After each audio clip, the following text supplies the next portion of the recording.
Imaginez un mercredi après-midi, quelque part en France, au début des années 1980. La porte de l'école vient de se refermer. Des enfants rentrent chez eux avec leur cartable sur le dos. Certains s'arrêtent devant une boulangerie, quelques pièces serrées dans la main. D'autres filent retrouver leurs copains dans la rue. Aucun téléphone dans les poches, aucun message pour prévenir les parents, aucun GPS pour savoir où ils sont. Et pourtant, personne ne trouve cela étrange. Dans les appartements, les téléphones restent branchés au mur. À la télévision, il n'y a que quelques chaînes. Les photos doivent attendre plusieurs jours avant d'être développées. Et lorsqu'une chanson passe à la radio, il faut parfois rester des heures près du magnétophone pour réussir à l'enregistrer. Pour ceux qui ont grandi entre les années 60 et 90, tout cela paraît encore familier.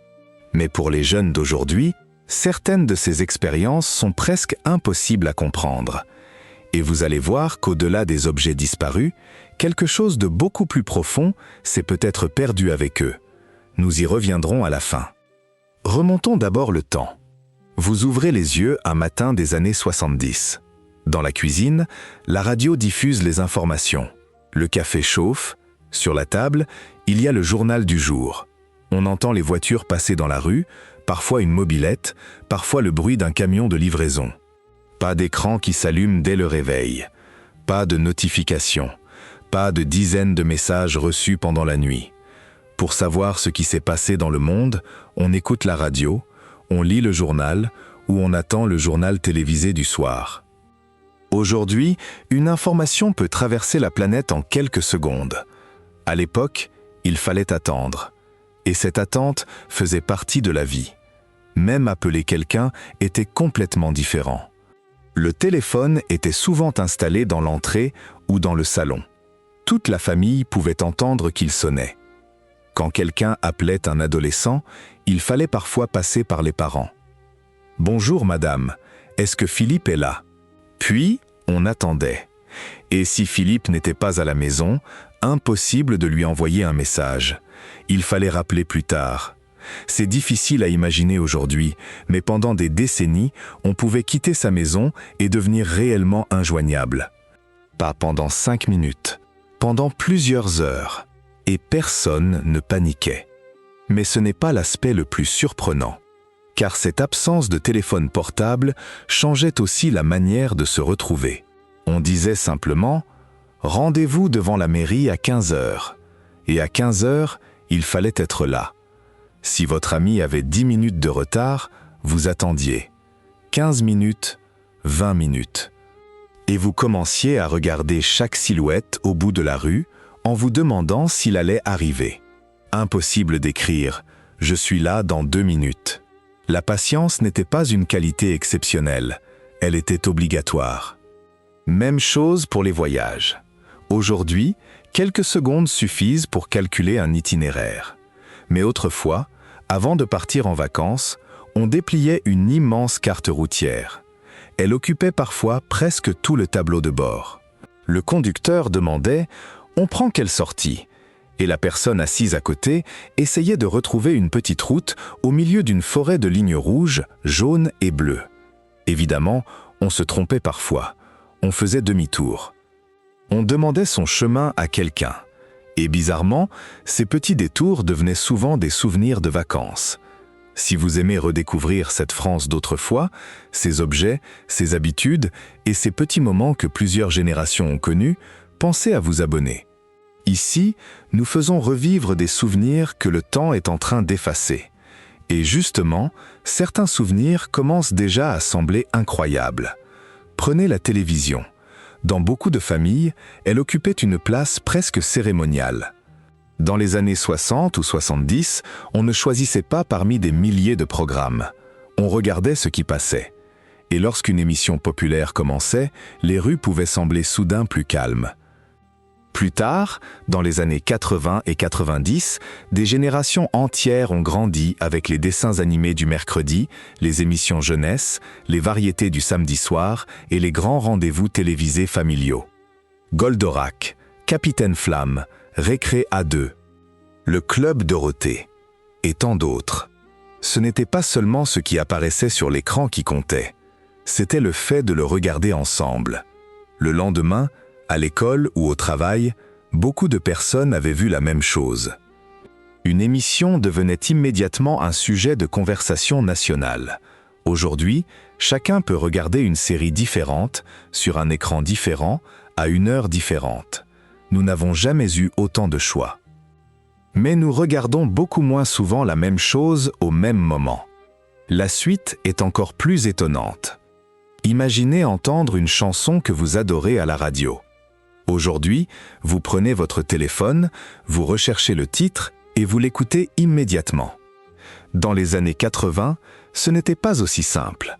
Certains préparaient une cassette vierge dans le magnétophone, un doigt posé près du bouton rouge, et ils attendaient. Enfin, la chanson commençait. Il fallait appuyer rapidement. Mais évidemment, l'animateur parlait parfois pendant les premières secondes. Ou quelqu'un entrait dans la pièce et faisait du bruit. Ou la cassette arrivait à la fin au pire moment. Il fallait recommencer. Cela paraît terriblement peu pratique. Et ça l'était. Mais lorsqu'on réussissait enfin à enregistrer sa chanson préférée, on avait presque l'impression de posséder un trésor. On fabriquait même des compilations pour ses amis. Quelques chansons choisies une par une, dans un ordre précis, avec parfois le titre écrit au stylo sur la boîte de la cassette. C'était une playlist, mais une playlist que l'on pouvait mettre tout un après-midi à préparer. Et ce détail, presque oublié aujourd'hui, change complètement notre rapport aux choses, parce qu'on ne pouvait pas tout obtenir immédiatement. Il fallait chercher, attendre, économiser. Parfois même désirer quelque chose pendant des semaines. Prenez les photographies. Une famille part en vacances. On emporte un appareil argentique. À l'intérieur, une pellicule de 24 ou 36 poses. Pas question de prendre 50 fois la même scène. Chaque photo compte. On cadre. On demande à tout le monde de sourire. Clic. Et ensuite, rien. Impossible de voir la photo. Il faudra terminer la pellicule, l'apporter chez le photographe et attendre le développement. Quelques jours plus tard, arrive enfin le moment presque magique. On ouvre l'enveloppe. Certaines photos sont magnifiques, d'autres sont floues. Quelqu'un a fermé les yeux.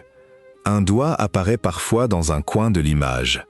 Mais on les garde quand même. Des années plus tard, elles se retrouvent dans un album épais. Et un dimanche après-midi, toute une famille peut rester autour d'une table à tourner les pages. Tu te souviens de cette journée? C'est là que la nostalgie devient plus forte. Parce que les jeunes d'aujourd'hui prendront probablement beaucoup plus de photos au cours de leur vie. Mais combien seront réellement imprimées? Combien seront encore regardées ensemble dans 30 ans? Et il y avait aussi la rue. Dans de nombreux quartiers, surtout avant l'arrivée massive des jeux vidéo, d'Internet et des smartphones, les enfants passaient énormément de temps dehors. Un ballon pouvait suffire. Quelques vélos, des billes, un élastique, une corde à sauter. Parfois absolument rien. On inventait. On sonnait directement chez les copains. Est-ce que Laurent peut descendre? Puis, un groupe se formait. On jouait jusqu'à entendre une voix depuis une fenêtre, à table. Cette phrase marquait souvent la fin de la journée. Les genoux étaient parfois sales, les chaussures aussi. Mais on avait des histoires à raconter. Bien sûr, il ne faut pas idéaliser le passé. Tout n'était pas mieux. Les voitures étaient moins sûres, fumer était beaucoup plus présent dans les lieux publics, les communications étaient lentes. Les démarches administratives pouvaient demander beaucoup de patience. Trouver une information était parfois compliqué. Et lorsqu'on ratait son émission préférée, elle était réellement ratée. Pas de replay, pas de plateforme, pas de bouton pour revenir en arrière. Mais justement, c'est peut-être là que se cache la grande différence. À force de supprimer l'attente, nous avons aussi supprimé une partie de l'excitation. Autrefois, attendre Noël pouvait sembler interminable. Attendre une lettre, attendre la sortie d'un disque, attendre les photos des vacances, attendre son émission du mercredi, attendre qu'un ami appelle, attendre que la chanson passe enfin à la radio. Cette attente donnait du poids au moment où la chose arrivait. Dans les années 90, le changement commence à s'accélérer. Les consoles deviennent plus présentes. Les ordinateurs entrent progressivement dans les foyers. Le Minitel est déjà installé chez beaucoup de Français. Puis Internet arrive. Au début, se connecter est presque un événement. On entend le modem produire ces sons étranges. Et pendant que l'ordinateur se connecte, il faut parfois patienter. Les premières pages apparaissent lentement, très lentement. Personne n'imagine encore qu'un jour, nous transporterons Internet dans notre poche. Puis tout va devenir plus rapide. Le téléphone portable, les SMS, l'ADSL, les appareils photo numériques, les réseaux sociaux, les smartphones, la vidéo à la demande. Et en quelques décennies, des dizaines de gestes ordinaires disparaissent. Chercher une cabine téléphonique, mémoriser le numéro de ses proches, retourner une cassette avec un stylo, attendre ses photos, consulter le programme télé dans un magazine, enregistrer une émission sur VHS, déplier une carte routière, écrire une carte postale, attendre le facteur avec impatience. Et pourtant, la révélation la plus importante n'est peut-être pas que les objets ont changé. C'est que notre rapport au temps a changé avec eux. Les jeunes d'aujourd'hui ne connaîtront probablement jamais un monde où l'on pouvait disparaître pendant un après-midi sans laisser de traces numériques. Un monde où attendre faisait naturellement partie de la journée. Un monde où 5 chaînes de télévision pouvaient réunir des millions de personnes autour des mêmes souvenirs. Un monde où 36 photographies pouvaient raconter toutes les vacances d'une famille. Ce monde avait évidemment ses défauts. Mais il possédait quelque chose de précieux, la rareté. Et souvent, lorsque quelque chose est rare, on lui accorde davantage d'attention. Peut-être est-ce pour cela que tant de souvenirs ordinaires des années 60, 70, 80 ou 90 provoquent aujourd'hui autant d'émotions. Ce n'est pas seulement la cassette, le téléphone fixe, la télévision cathodique ou la vieille voiture qui nous manquent, c'est ce que nous étions lorsque ces objets faisaient partie de notre vie. Une époque où certaines journées semblaient plus longues, où les rendez-vous comptaient davantage, où une photo pouvait devenir précieuse, où une simple chanson entendue à la radio pouvait illuminer tout un après-midi. Et vous, quelle chose de votre jeunesse pensez-vous que les jeunes d'aujourd'hui ne pourront jamais vraiment comprendre? Les cassettes, les cabines téléphoniques, les après-midi dehors, les émissions du mercredi, les albums photos, les vacances avec une carte routière? Racontez votre souvenir dans les commentaires. Votre témoignage pourrait réveiller celui de milliers d'autres personnes. Si cette promenade dans la France d'autrefois vous a rappelé de beaux moments, pensez à aimer la vidéo, à vous abonner et à activer les notifications. Et surtout, ne partez pas trop vite. Une autre vidéo de la chaîne vous attend, avec d'autres objets disparus, d'autres habitudes oubliées et ces petits détails du quotidien qui racontent parfois bien mieux une époque que les grands livres d'histoire. Parce que certains souvenirs disparaissent, mais tant qu'on continue à les raconter, ils ne sont jamais vraiment perdus.